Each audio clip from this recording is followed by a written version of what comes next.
Assalamualaikum warahmatullahi wabarakatuh. Al-Fatihah ila Sayyidina wa Nabiyina wa Habibina wa Syafiina Rasulillah Muhammad ibn Abdullah sallallahu alaihi wa alihi wasallam. Thumma ila arwahi aba'i wa ikhwanina al-ahya'i wal muslimin wa thumma ila arwahi azwajihi wa ashabihi wa ahli baitihi tayyibin tahirin. Thumma ila arwahi al-imam al-muhajir ila Allah wa ila Rasul Ahmad bin Isa wa Sayyidina Ubaidillah bin Ahmad bin Isa ثم إلى روح الإمام الأستاذ الأعظم الفقيه المقدم محمد بن علي بعلوي ثم إلى روح المقدم الثاني الشيخ عبد الرحمن محمد السقاف وأولاده ثم إلى روح الإمام الفخر الوجود الشيخ أبي بكر بن سالم وعقيل بن عقيل بن سالم ثم إلى روح الحبيب أحمد بن محمد الحبشي صاحب الشيخ عبد الرحمن بن محمد الجوفي المولى أرشد وحبيب يوسف بن عبد الحسني وحبيب عمر بن يوسف بن عبد الحسني وثم إلى روح الإمام القلب الأنفاس والنبراس الإمام الحبيب عمر بن عبد الرحمن الأطاس والشيخ علي بن عبد الله باراس وثم إلى روح الإمام القطب قطب الإرشاد وغوث العباد والبلاد الحبيب عبد الله بن علوي بن محمد الحداد وثم إلى روح الحبيب حسن بن صالح البهر وحبيب أبو بكر بن عبد الله بن طالب الأطاس وحبيب عبد الله بن حسن بن طاهر وحبيب حسن بن عبد الله الحبيب طاهر بن حسن بن طاهر وثم إلى روح الإمام القدوتنا وذخراتنا المعلم سمت الدرار الحبيب علي بن محمد بن عبد الله بن شاه الحبشي حبيب علي بن محمد الحبشي وثم إلى روح الإمام القطب صاحب الدرك الحبيب أبو بكر بن محمد بن عمار بن أبو بكر بن عمار بن سقاف صاحب قرسي وثم إلى روح الحبيب صالح بن محسن الحامد صاحب تنقل جنبر وحبيب حسين بن هادي الحامد صاحب براني وثم إلى روح الحبيب حسين بن أبو بكر العدروس صاحب لور باتم وحبيب علي بن عبد الرحمن الحبشي صاحب كويتام وحبيب علي بن حسين الأطاس صاحب عمر وحبيب سالم بن أحمد بن جندان وثم إلى صاحب الولاية وصاحب المقام الحبيب عبد الله بن محسن الأطاس مولى إمبان بوغور وحبيب علي بن محمد بن طاهر الحداد وأخوه الحبيب حسين بن محمد بن طاهر الحداد وثم إلى صاحب المجلس الحبيب عمر بن حامد بن حادي الأطاس وأصولهم وفروعهم ومن ينتسب إليهم أن الله يعلي درجات في الجنة ويكثر مثوباتهم ويضاعف حسناتهم ويحفظنا بجاههم وينفعنا بهم ويعيد علينا من بركاتهم وأسرارهم وأنوارهم وعلومهم ونفعاتهم في الدين والدنيا والآخرة. الفاتحة. أعوذ بالله من الشيطان الرجيم. بسم الله الرحمن الرحيم. الحمد لله رب العالمين الرحمن الرحيم مالك يوم الدين إياك نعبد وإياك نستعين اهدنا الصراط المستقيم صراط الذين أنعمت عليهم غير المغضوب عليهم ولا الضالين آمين. بسم الله الرحمن الرحيم. الحمد لله رب العالمين.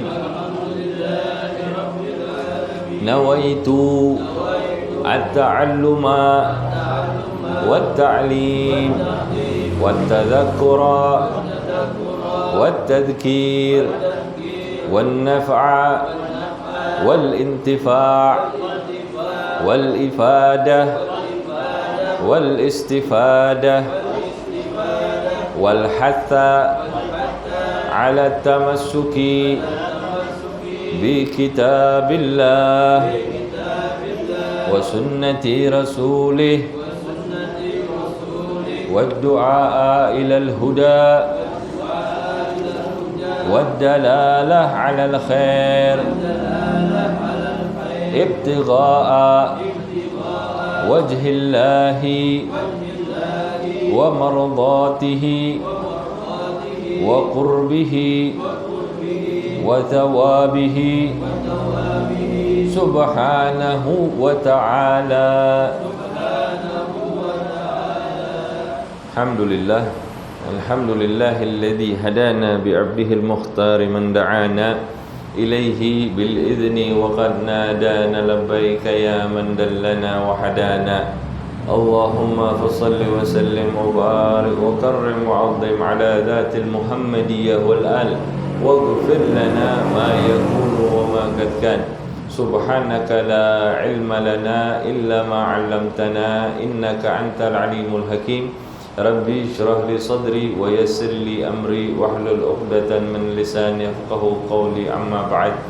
Alhamdulillah, segala puji kehadirat Allah Subhanahu wa taala, puji syukur hanya untuk Allah Subhanahu wa taala yang sampai dengan saat ini kita semua masih diberikan nikmat yang begitu besar dari Allah Subhanahu wa taala, nikmat yang enggak pernah kita minta-minta, nikmat yang kita pernah mungkin berharap tapi Allah Subhanahu wa taala kemudian mewujudkan, mengabulkan, karena Dia Allah Subhanahu wa taala adalah zat yang maha kasih di dalam pemberiannya, yang maha kaya di dalam pemberiannya, dan Dia Allah Subhanahu wa taala telah berbaik hati untuk memberikan rezeki bagi kita saat ini sehingga kita bisa berkumpul di dalam perkumpulan yang di sini insyaallah kita akan membahas tentang bagaimana sifat daripada hati untuk menyikapi dunia dan fitnahnya.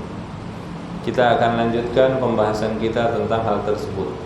Salawat dan salam semoga senantiasa tercurah kepada baginda Rasulullah Muhammad ibn Abdullah sallallahu alaihi wasallam, yang dengan wujudnya beliau sallallahu alaihi wasallam kita bisa mengenal Allah Subhanahu wa taala.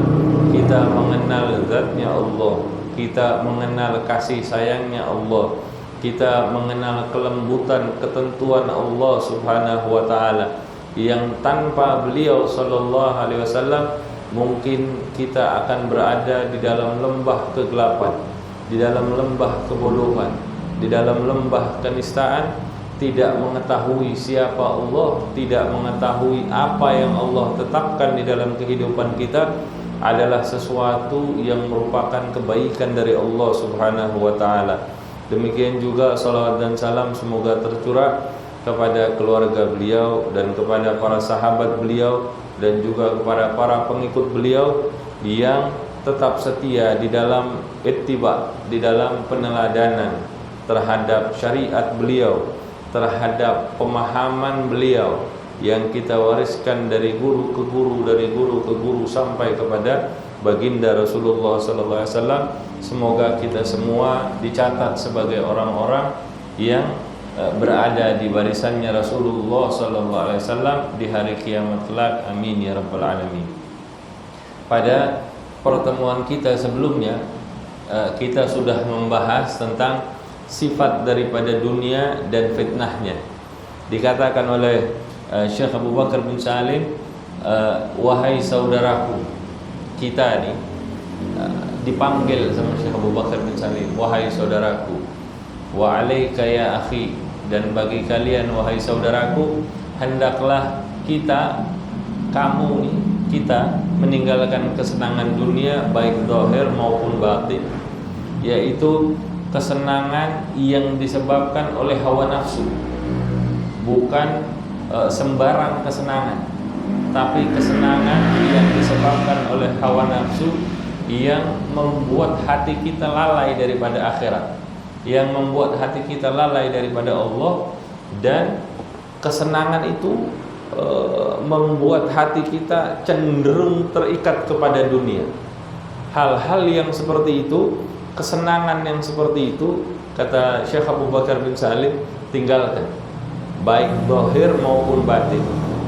Tapi kalau kesenangan yang kemudian dengan itu hati kita menjadi semakin terikat kepada akhirat, semakin ingat kita kepada siapa pemberi kenikmatan itu, dan tidak mengikat, justru mengikat kita cenderung kepada Allah Subhanahu wa taala, maka kesenangan yang seperti itu lazimkan. Dikatakan kenapa kita harus meninggalkan kesenangan dunia yang sifatnya tadi seperti yang kita sifatkan? Karena cinta dunia itu adalah pangkal dari segala kesalahan, pangkal daripada segala kesesatan, pangkal dari segala maksiat. Maka keluarkanlah dunia itu dari hatimu.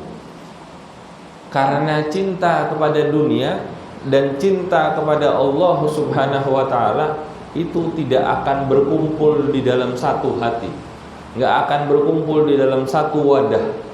Wadah kita untuk menampung cinta tadi itu adalah hati kita.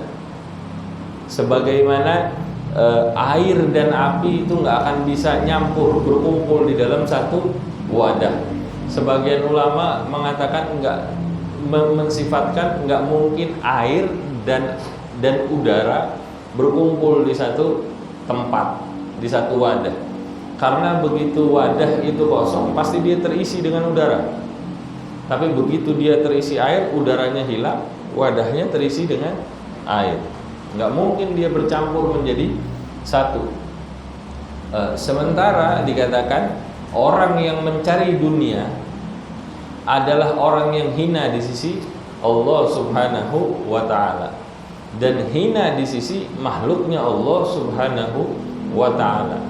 Yang mencari dunia ini artinya bukan sembarang orang sekedar mencari, tapi dia menghambakan dirinya kepada dunia. Orang yang menghambakan dirinya untuk dunia, menghalalkan segala cara untuk mendapatkan kesenangan dunia tadi itu, dia dipastikan hina di sisi Allah Subhanahu wa ta'ala. Dan di mata makhluk apakah dia mulia? Enggak. Di mata makhluk dia juga hina. Karena orang-orang seperti itu kepada Tuhannya saja dia menjauh, maka kepada makhluk sifat itu sifat diperbudak oleh dunia, pasti juga dia akan diperbudak oleh orang-orang. Jadi dia bukan seorang yang terhormat walaupun hartanya banyak, tapi akhirnya dari sifat-sifat cinta dunia tadi itu dia akan menjadi timbul sifat-sifat buruk. Dia akan menjadi seorang penjilat. Dia akan menjadi seseorang yang menghalalkan segala cara berkongsi, bekerja sama dengan orang-orang untuk sama-sama mendapatkan keburukan, kehinaan, ya. Dia hina di sisi Allah Subhanahu wa ta'ala, dan dia hina di sisi makhluknya Allah Subhanahu wa ta'ala. Karena dunia adalah tempatnya tipu daya dan kecurangan. Orang-orang yang kalau sudah diperbudak dunia, dia akan melakukan apapun. Bahkan menipu dia nggak ada masalah. Bahkan menipu orang dia nggak ada masalah. Dan dia melakukan kecurangan-kecurangan hanya untuk mendapatkan beberapa rupiah, beberapa dinar, sesuatu yang dia harapkan itu dia saat itu sedang menukar dengan kecurangannya, dengan tipu dayanya, dia sedang menukar akhiratnya dengan harta yang sangat sedikit. Padahal harta itu akan hilang. Dia mati nggak dibawa itu duit. Dia sedang menukar akhiratnya yang abadi dengan dunianya yang sesaat. Dan kegelisahan akan dirasakan oleh orang-orang yang mencintainya, mencintai dunia. Orang semakin kaya bukan semakin enak. Kalaupun dia dapat dengan cara yang halal, kegelisahan tetap ada di dalam dirinya. Kenapa? Karena kelak dia akan dipertanyakan oleh Allah Subhanahu wa ta'ala. Apalagi kalau dia dapati dengan tipu daya dan kecurangan. Orang kalau punya harta banyak dengan tipu daya dan curang, kalau dia mainnya di pemerintahan, dia bakal diperiksa sama BPK, ntar diperiksa lagi sama PPATK, ntar diperiksa lagi sama orang pajak, ntar diperiksa lagi sama kepolisian. Kalau ada masalah, ntar diperiksa lagi sama pengadilan, sama kejaksaan. Panjang. Kegelisahan dia untuk menjaga dunianya atas tipu daya dan kecurangan yang dia lakukan itu tidak sebanding dengan kenikmatan yang dia rasakan.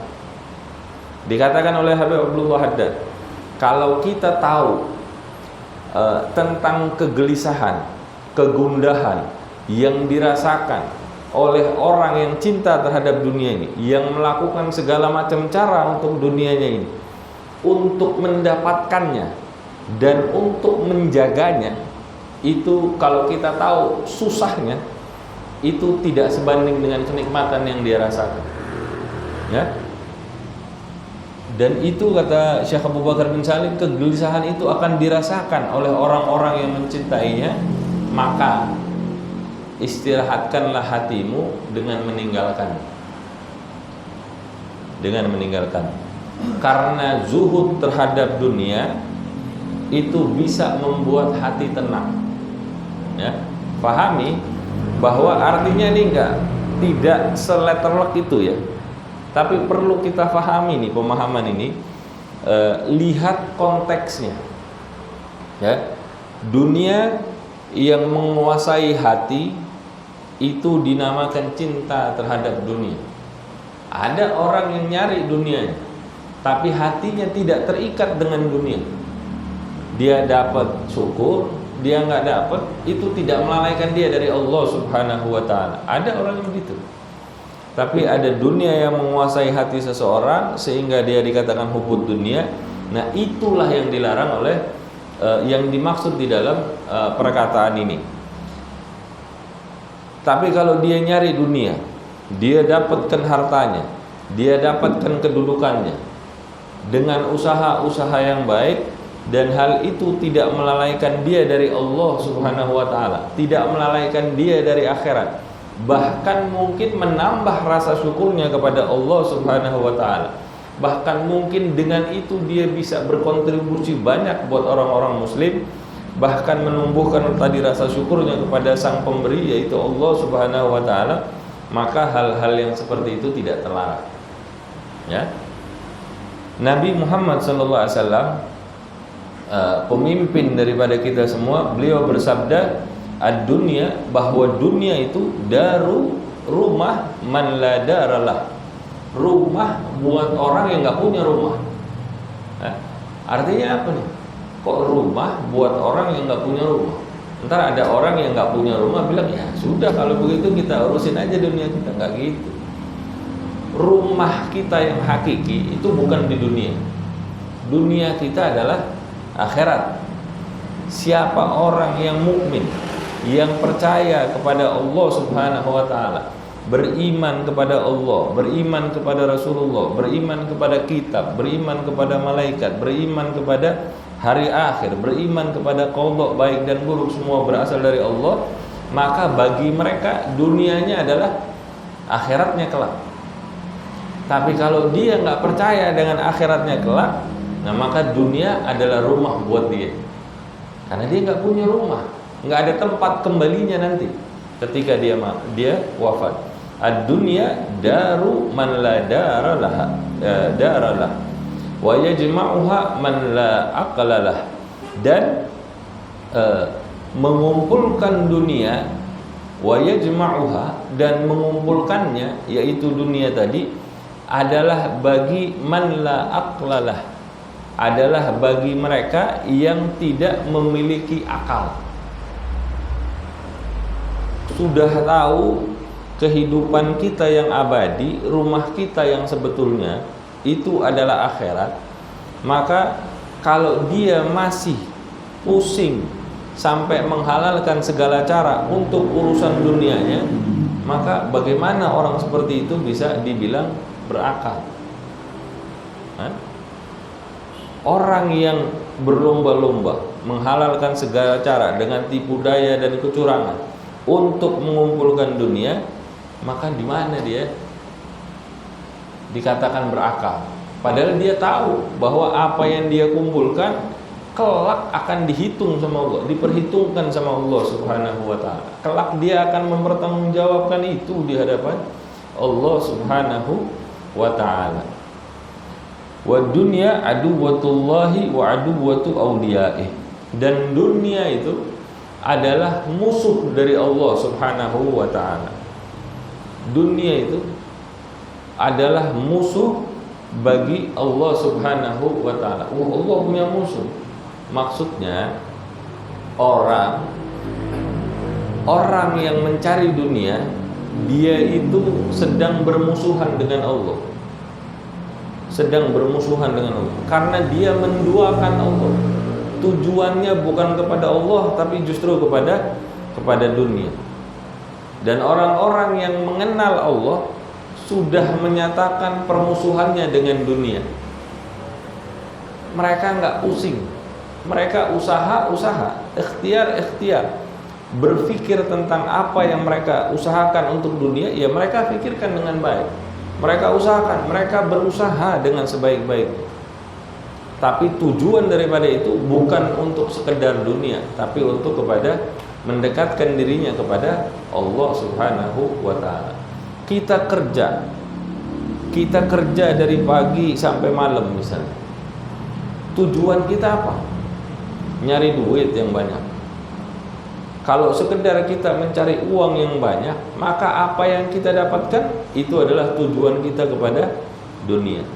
Tapi kalau kita niatkan untuk Allah Subhanahu wa ta'ala, kita cari duit, pasti kita akan berpikir bagaimana caranya untuk mendapatkan uang yang halal, dengan cara yang halal. Kemudian ketika kita dapatkan, kita akan pikirkan, masa udah kita dapetin dengan cara yang baik, masa mau kita keluarkan untuk hal-hal yang menentang syariatnya Allah Subhanahu wa ta'ala. Orang kalau punya tujuan kepada Allah Subhanahu wa ta'ala, dia akan berpikir bagaimana cara mendapatkannya dengan baik, dan dia akan berpikir bagaimana menggunakannya dengan baik supaya itu mendapatkan hasil di sisi Allah Subhanahu wa ta'ala, hasil yang terbaik. Ya. Dan begitulah yang dilakukan oleh para aulia-aulia Allah, kekasih-kekasih Allah Subhanahu wa ta'ala. Bahkan Sayyidina Ali bin Abi Thalib, beliau mengatakan, dunia ini sudah saya talak 3, nggak mungkin saya rujuk sama dia. Perempuan kalau ditalak 3 oleh suaminya, maka dia nggak boleh rujuk, udah nggak mungkin dia kembali. Tapi kalau talak 1, talak 2 kan masih mungkin rujuk, ya. Tolak 1, tolak 2 namanya tolak raj'i, talak yang masih boleh rujuk. Tapi kalau udah talak 3 nggak boleh dia rujuk, ya. Walau sawat indallahi janaha ba'udatin ma saqa minha kafiran syarbata ma'in. Yang di dalam salah satu riwayat dikatakan bahwa nilai dunia di sisi Allah Subhanahu wa ta'ala itu enggak lebih dari sekedar seberat sayap seekor nyamuk. Enggak lebih daripada itu. Pernah lihat nyamuk, Pak? Saya pernah foto nyamuk pakai kamera mikroskop itu 20 kali pembesaran. Itu udah digedein 20 kali, masih kelihatan kecil sayap nyamuk. Yang kelihatan sebetulnya lebih kepada badannya. Sayapnya ini kecil sekali. Nilainya dunia di sisi Allah itu sekecil itu, ya. Bahkan itu enggak lebih daripada itu, ya. Kalau aja setara, kalau aja seimbang dengan sayapnya nyamuk, maka kata Allah, orang-orang yang enggak beriman kepada Allah Subhanahu wa ta'ala enggak akan dikasih minum sama Allah. Tapi kenyataannya, ini kalau setara, ya, orang-orang yang enggak beriman kepada Allah enggak akan bisa minum di muka bumi. Tapi kenyataannya mereka bisa minum, mereka bisa makan, mereka bisa dapat harta yang melimpah, rumah yang mewah, segala macam kemewahan mereka bisa dapat. Artinya apa nih? Artinya itu lebih kecil daripada sayap seekor nyamuk. Nah, lebih kecil dari sayap seekor nyamuk. Kemudian fa kaifa wa anta mu'takifun 'alaiha naharaka wa lailika ya maghrur. Kemudian beliau berkata, maka bagaimana kita ini sibuk menetapi urusan dunia kita di siang malam kita, ya maghrur, wahai orang-orang yang tertipu. Ini sedang bertanya sama kita.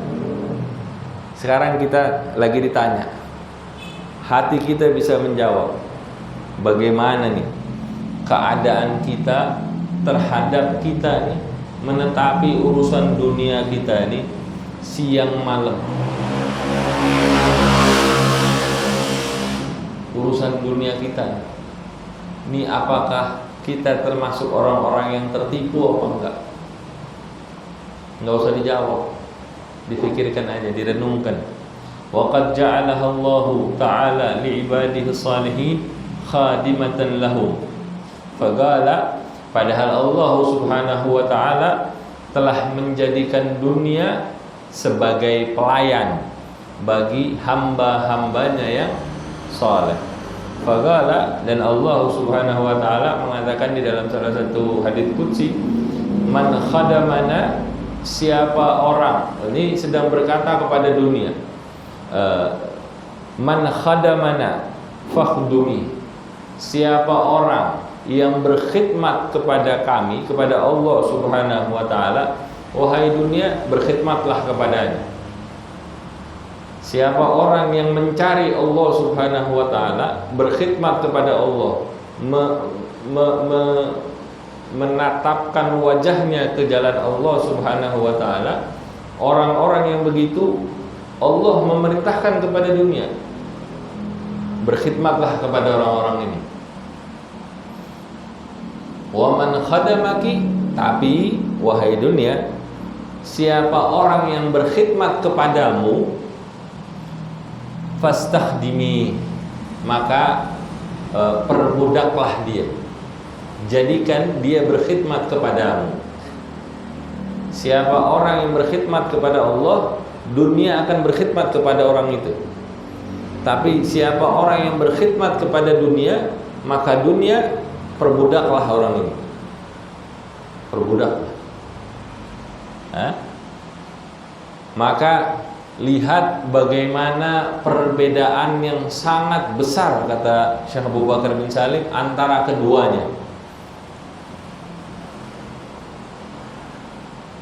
Lihat bagaimana perbedaan yang sangat besar terhadap keduanya. Saya mau tanya, kita ngelihat nggak perbedaan yang besar itu? Saya pribadi, saya pribadi, saya belum mampu melihat sebesar itu perbedaan. Bagi saya nih, hadits qudsi ini, karena kekurangan saya masih belum bisa melihat sebesar itu, sebagaimana yang dikatakan oleh Syekh Abu Bakar bin Salim. Beliau menuliskan ini, lihat bagaimana perbedaannya yang sangat besar antara keduanya. Pikiran bisa berpikir bahwa oh iya ya, besar benar bedanya. Tapi hati saya belum merasakan seperti itu. Lihat bagaimana jauhnya kedudukan kita dengan orang-orang yang betul-betul berkhidmat kepada Allah Subhanahu wa ta'ala. Mereka yang berkhidmat kepada Allah sudah merasakan bagaimana dunia berkhidmat kepada mereka. Pun begitu, dunia itu berkhidmat kepada mereka, mereka tidak terlalu memperdulikan, karena buat mereka hal itu sangat kecil dibandingkan khidmatnya mereka kepada Allah Subhanahu wa ta'ala. Dibandingkan dengan orang yang berkhidmat kepada dunia dan dia diperbudak oleh dunia. Ini perbedaannya jauh sekali. Akal mengatakan begitu, tapi hati kita bagaimana menjawab hal itu? Nah, kita baca begini, kita introspeksilah diri kita. Kita renungkan perkataan-perkataan begini. Karena ini pelajaran-pelajaran seperti ini bukan konsumsinya akal pikiran, tapi perkataan-perkataan begini adalah konsumsinya hati, konsumsinya rohani kita. Bagaimana kita bisa, ini ditujukan bukan buat kita menilai orang lain, tapi ini ditujukan supaya kita bisa menilai bagaimana diri kita terhadap Allah, bagaimana diri kita terhadap dunia. Kalau kita sudah bisa melihat betul dengan mata hati ruhani kita bahwa perbedaannya akan sangat besar. Setelah kita menjalaninya, maka kita akan bisa menjawab perkataannya Syekh Abu Bakar bin Salim ini, bagaimana perbedaan yang sangat besar antara keduanya. Kita baru mampu bilang kepada beliau, sadaqta ya Syekh, betul apa yang antum katakan wahai Syekh. Tapi sekarang ya kita tahu kualitas kita. Diteruskan oleh beliau, tapi akal manusia, akal kebanyakan manusia maksudnya, bukan seluruh manusia, tapi orang-orang yang terlena nih, akal sebagian besar manusia itu terlena dengan sesuatu yang sifatnya sementara. Dunia maksudnya. Kita ini sering terlena sama urusan-urusan dunia. Nah, kadang-kadang untuk nilai yang tertentu lah akan habis, mungkin nggak sehari dua hari, mungkin nggak cuman sebulan dua bulan, mungkin setahun, 2 tahun, 10 tahun. Tapi pun selama itu yang kita anggap itu lama, itu akan bernilai sebentar, dan kita terlena dengan hal-hal yang seperti itu. Kita bisa bilang bahwa kita nih nggak mengharapkan sesuatu yang begini begitu. Tapi kalau misalnya ada orang naruh di depan kita nih 10 miliar, apa nggak tergoda kita?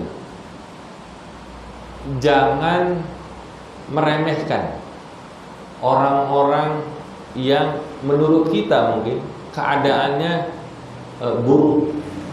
Jangan meremehkan orang-orang misalnya yang yang kita lihat di pemberitaan itu korupsinya sekian gede banget ya. Kita mungkin sekarang menilai mereka nih, mereka orang yang buruk. Belum tentu kita juga selamat kalau kita didudukan pada kondisinya mereka sebetulnya. Bisa jadi kita lebih buruk dari orang-orang itu. Makanya hal-hal seperti ini bukan kita tujukan supaya kita bisa menilai orang lain. Si fulan, ini orang jelek banget, berkhidmatnya pada dunia. Kalau ana sih enggak. Belum tentu. Bisa jadi kita enggak begitu karena kita enggak punya kesempatan aja. Kalau kita punya kesempatan, boleh jadi kita sama mereka, bahkan lebih buruk dari mereka. Jangan merasa diri kita tuh suci, bersih dari hal-hal yang begitu. Belum tentu. Kalau ada kesempatan, boleh jadi. Bahkan guru saya tuh pernah bilang, jangan juga kita mencela seorang Fir'aun. Jangan. Siapa? Korun. Jangan. Tahu perbuatannya jelek, perbuatannya lah yang kita nggak setuju. Tapi pribadinya dia, jangan kita ini kan. Itu dijadikan contoh dari Allah Subhanahu wa taala buat kita, bukan untuk kita mengotori lisan kita untuk mencaci maki dia. Tapi itu kita ambil pelajaran. Hati-hati. Dulu pernah ada orang yang punya kekuasaan. Kekuasaannya seperti Fir'aun. Fir'aun itu bukan nama orang, tapi gelar untuk seorang raja yang memiliki kekuasaan di Mesir pada saat itu. Kekuasaannya luar biasa. Fir'aun, ada Ramses, ada Imhotep apa-apa gitu. Ada banyak lah. Kemudian ada Korun yang punya kekayaan, yang gudangnya aja tuh kuncinya dibawa oleh 3 orang. 3 orang apa berapa orang? Kaya deh. Itu jadikan pelajaran. Itu jadikan pelajaran buat kita. Nah, dan tidaklah diciptakan kehidupan dunia ini melainkan untuk ketaatan dan mencari bekal untuk akhirat. Fanzur ila hadzal farqil azim. Dan lihatlah, walakin dha'atil uhudu fi syai'in fanin walam tukhla illa li ta'ah wa talabil akhirah. Dan tidaklah diciptakan kehidupan di dunia ini illa kecuali litta'ah wa talabil akhirah, untuk ketaatan. Dunia ini ladang bagi kita untuk kita menanam ketaatan kepada Allah Subhanahu wa taala wa talabil akhirah dan untuk mencari kehidupan akhirat, bekal untuk kehidupan akhirat. Ini ladang kita. Ladang kita. Makanya ntar panennya kapan? Namanya ladang, kita nanam dulu. Nanam nggak ada yang enak. Nanam padi di sawah aja tuh, itu kan capek. Harus dibajak dulu tanahnya, harus diairi dulu. Ntar nanam benihnya itu sampai bungkuk-bungkuk orang. Pegel nggak tuh kira-kira? Ya pegel. Panas-panas. Kira-kira hitam apa putih itu orang-orang yang kerja di situ? Pasti hitam-hitam. Tapi begitu dia tanam, saatnya panen bahagia. Giliran panen dia akan jadi orang yang paling kaya mungkin di kampung. Ya begitu juga kita. Dunia ini diciptakan untuk ketaatan, untuk kita mencari bekal akhirat. Ya kita kerja kita niatkan untuk akhirat kita. Kerja supaya anak-anak kita bisa belajar dengan baik. Untuk belajar nih bukan urusan dunia doang, tapi belajar itu yang paling penting, ilmu yang paling penting ilmu akhirat. Yang penting dia minimal fikihnya tahu. Fikih dasar aja. Bebersih bagaimana toharoh, istinja, entar wudu, entar kalau mandi janabah, entar kalau sentuhan sama yang bukan mahram, kemudian wudunya bagaimana, sah apa enggaknya, kemudian dia sholatnya bagaimana, puasanya bagaimana, syarat rukunnya bagaimana, dia ada duit dia keluarin zakat malnya, dia bulan puasa dia keluarin zakat fitrahnya, ada aturan-aturannya.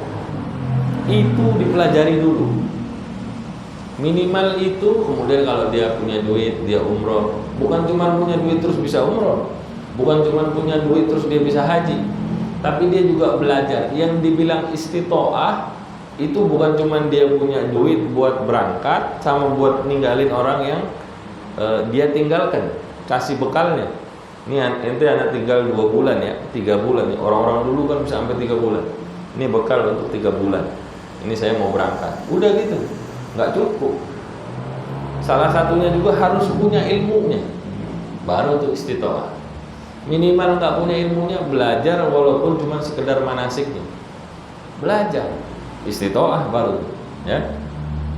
Itu adalah pencarian kita untuk kita mencari bekal untuk akhirat. Pencarian kita untuk bekal untuk akhirat dengan melakukan amal-amal taat.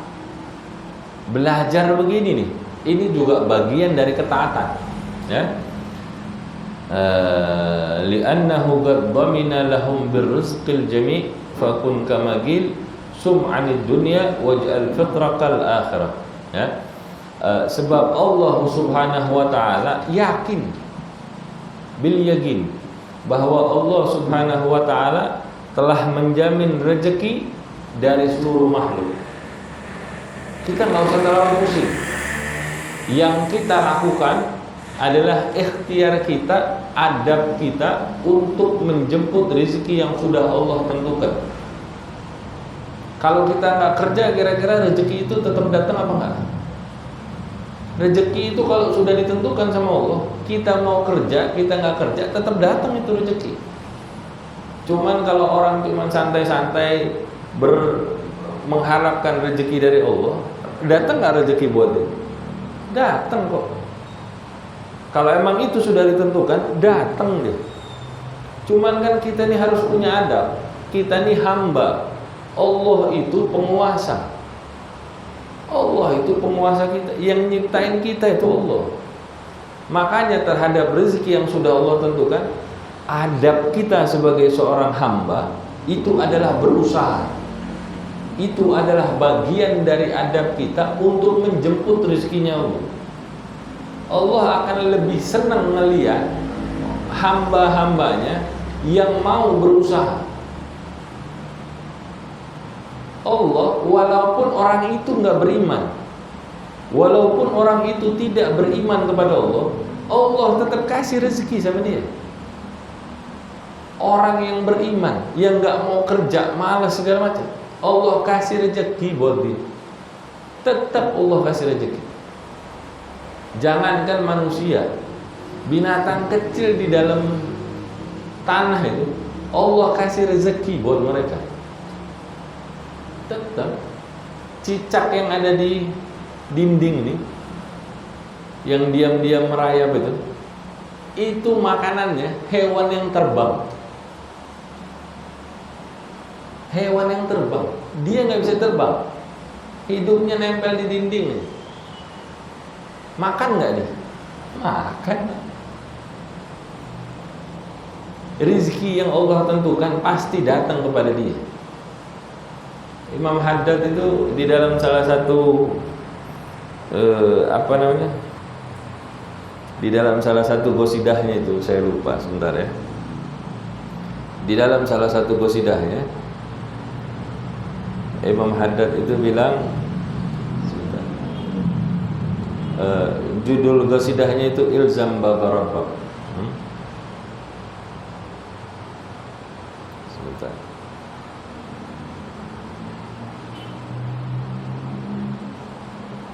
Sebentar ya, karena menarik ini.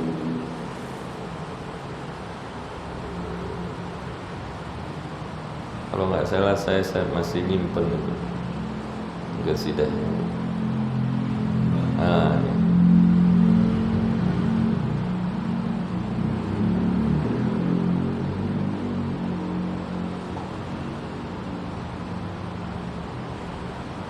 Sebentar ya.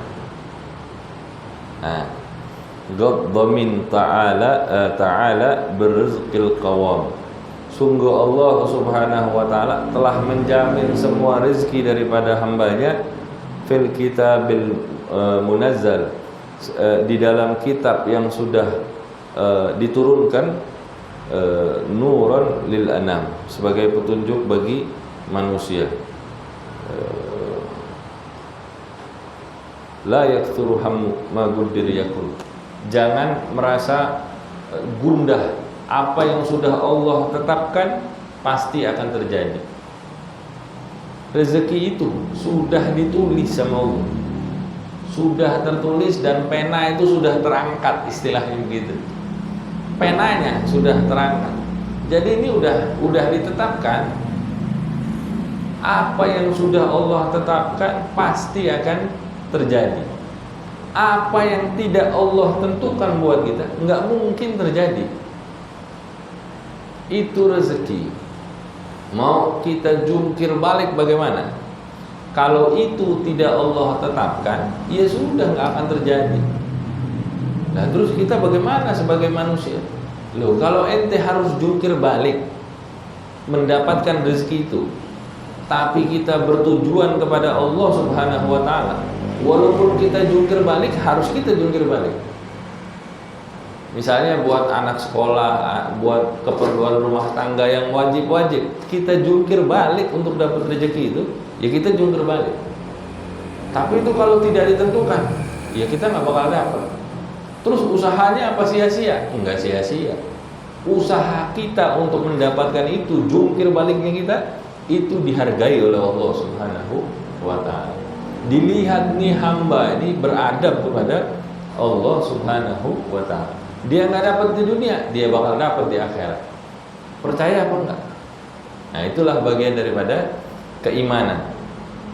Ya, maka katanya jadilah seorang yang zuhud, merasa cukuplah dengan dunia.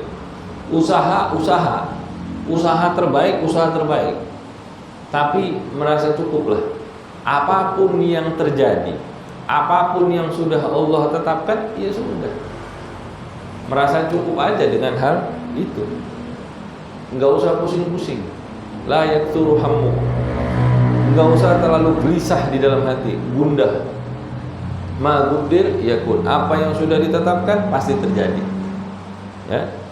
Jadilah orang yang zuhud sebagaimana yang dikatakan sum'anid dunya, berpuasalah kalian terhadap dunia. Puasalah dari dunia. Puasa apa kita nggak makan sama sekali? Kan ada sahur. Ya Pak, kita kalaupun dapatnya cuma sahurnya doang, sedikit yang kita dapatkan, ya sudah. Sisanya puasa inti dari subuh sampai maghrib.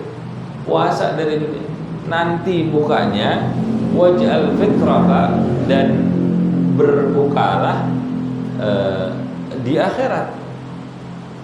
Waj'al fitrakal akhirat, dan jadikanlah akhirat sebagai buka puasanya. Sama ini dengan perumpamaan yang tadi. Nanamnya di dunia capek kan, belum tentu kita dapat. Ntar panennya di akhirat. Puasa kita di dunia, ambil seperlunya aja. Ntar buka puasanya, nikmati semuanya itu di akhirat. Ya.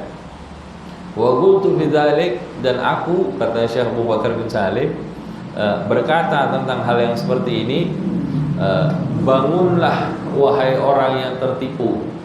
Kita nih bangun, dibangunin gitu. Bangunlah wahai orang yang tertipu. Tayaqqad ya maghrur, watruk hutamaha, dan tinggalkanlah kesenangan-kesenangan duniawi yang melalaikan kita dari Allah Subhanahu wa taala.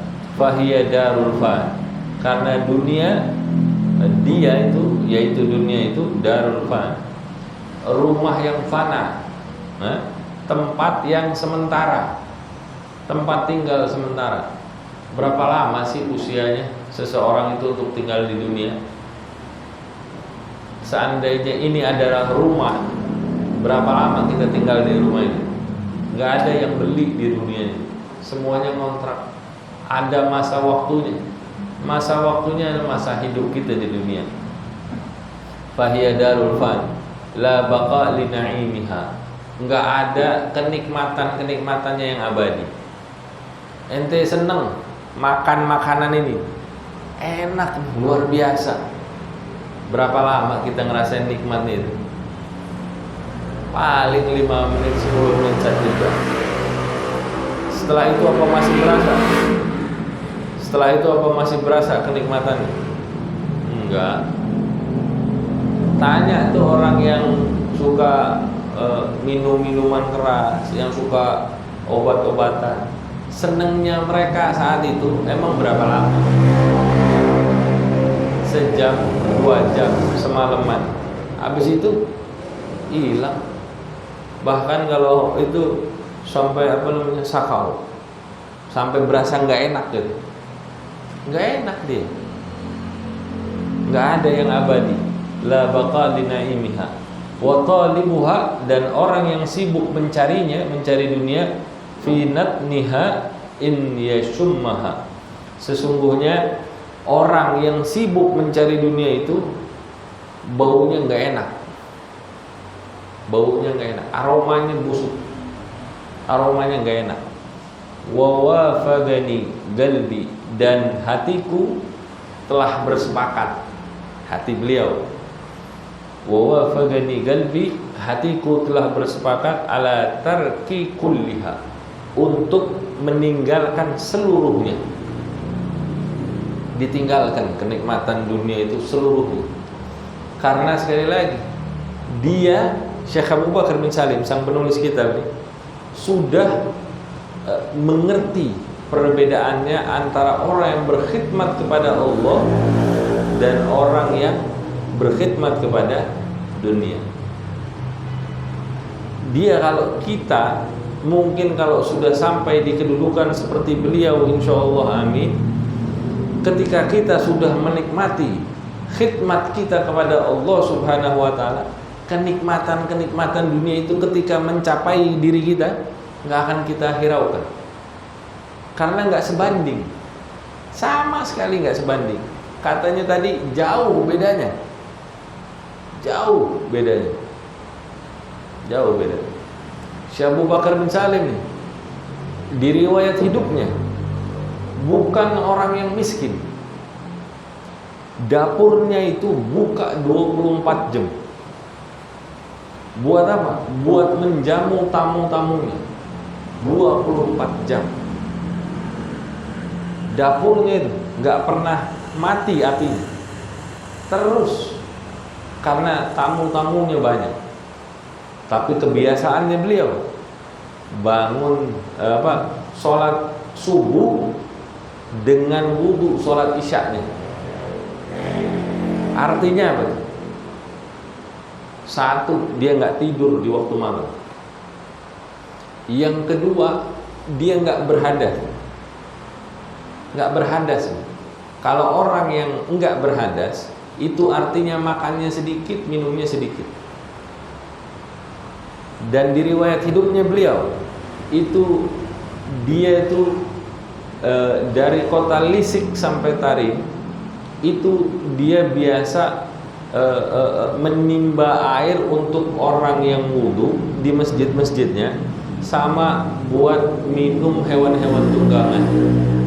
Dan dia sholat sunnah 2 rakaat di setiap masjid-masjidnya. Bayangkan. Tapi dia bukan orang yang miskin. Kenikmatan dia untuk berkhidmat kepada Allah, maksud saya kenikmatan yang dia rasakan dari kenikmatan dunianya tidak mengalihkan dia dari kenikmatan untuk berkhidmat kepada Allah Subhanahu wa ta'ala.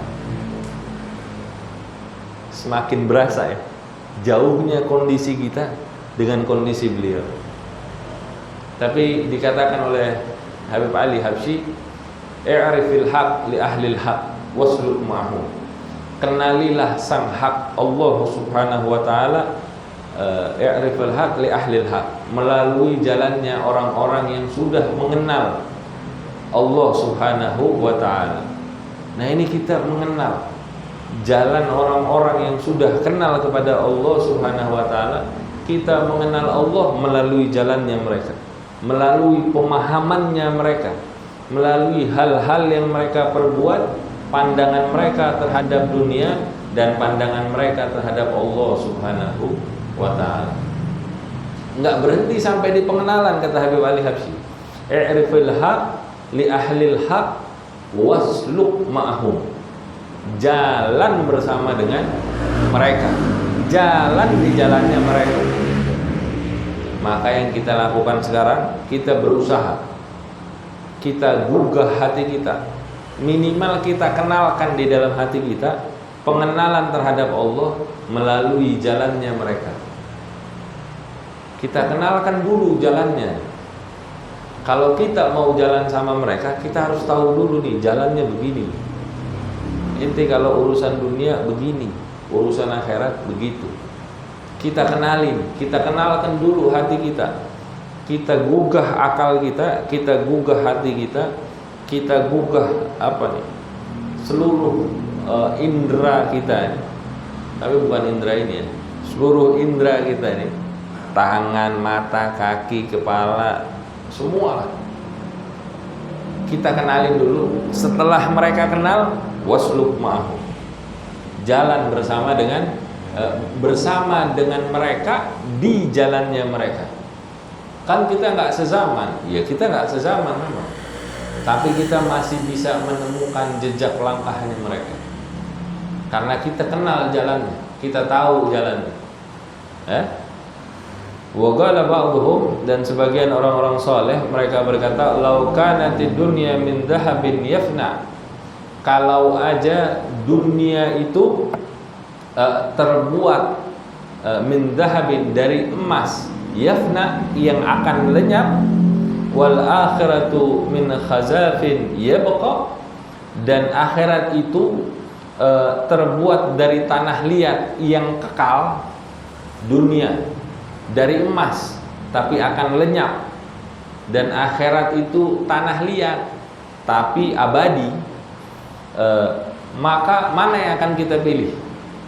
Emas yang bakal hilang atau tanah liat yang abadi? Hah? Kita kan pasti akan memilih tanah liat yang abadi. Laqana haqqan an nakhtara khazafa yabqa ala dhahabin yafna. Pasti kita akan memilih tanah liat yang kekal dibandingkan dari emas yang bakalan hilang. Kalau orang yang berakal, kita punya tanah liat, bisa kita bangun rumah, kita bisa berteduh, kita nggak kepanasan, kita nggak kehujanan, walaupun dari tanah liat. Daripada kita bikin dari emas, kemudian udah jadi hilang, nggak bisa kita tempatin, panas kepanasan, hujan kehujanan, padahal emasnya, tapi dia bakal hilang. Dunia itu diumpamakan seperti itu. Perumpamannya orang soleh, dunia itu kayak emas, tapi bakal hilang.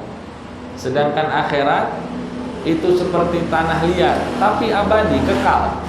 Maka orang yang berakal pasti akan memilih akhirat ini yang kekal, tanah liat.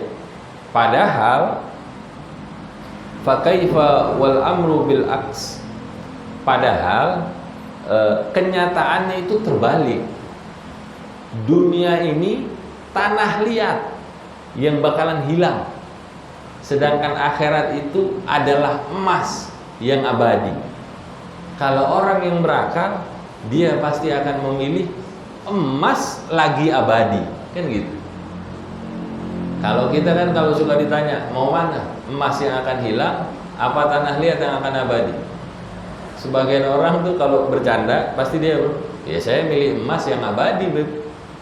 Ngapain milih emas yang akan hilang atau tanah liat yang abadi? Ya sudah, pilih sekalian emas yang abadi. Kenyataannya memang begitu. Akhirat dunia itu cuman tanah liat yang bakalan hilang, sedangkan akhirat itu emas yang abadi. Maka dikatakan sebaliknya tadi ya, ad-dunya khazafun yafna wal akhirah dhahabun yabqa. Sedang kenyataannya itu sebaliknya. Dunia itu adalah tanah liat yang akan hilang dan akhirat itu adalah emas yang abadi. Maka kita sebagai orang-orang yang berakal, yang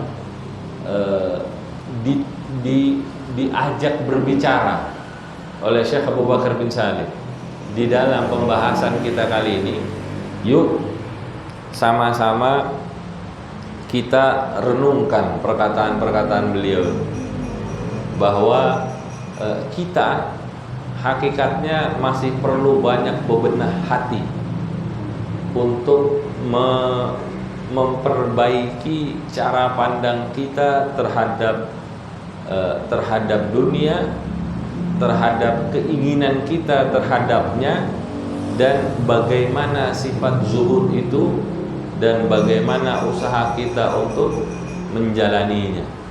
Semoga Allah Subhanahu wa ta'ala menjadikan hati kita memahami tentang apa-apa yang beliau nasihatkan di dalam perkataan-perkataan beliau ini, dan semoga Allah Subhanahu wa ta'ala menjadikan kita yang lemah, kita yang masih jauh kondisi kita dari kondisi yang sepatutnya dimiliki oleh orang-orang yang beriman kepada Allah, jauh pemahaman kita daripada pemahaman orang-orang yang sudah mengenal Allah, dengan segala kelemahan kita, dengan segala kebodohan kita, dengan segala kekurangan kita. Semoga Allah jadikan kita sebagai orang-orang yang memiliki kekuatan, memiliki pemahaman yang luas, memiliki pengetahuan sebagaimana yang disebutkan oleh Syekh Abu Bakar bin Salim, yang diharapkan oleh beliau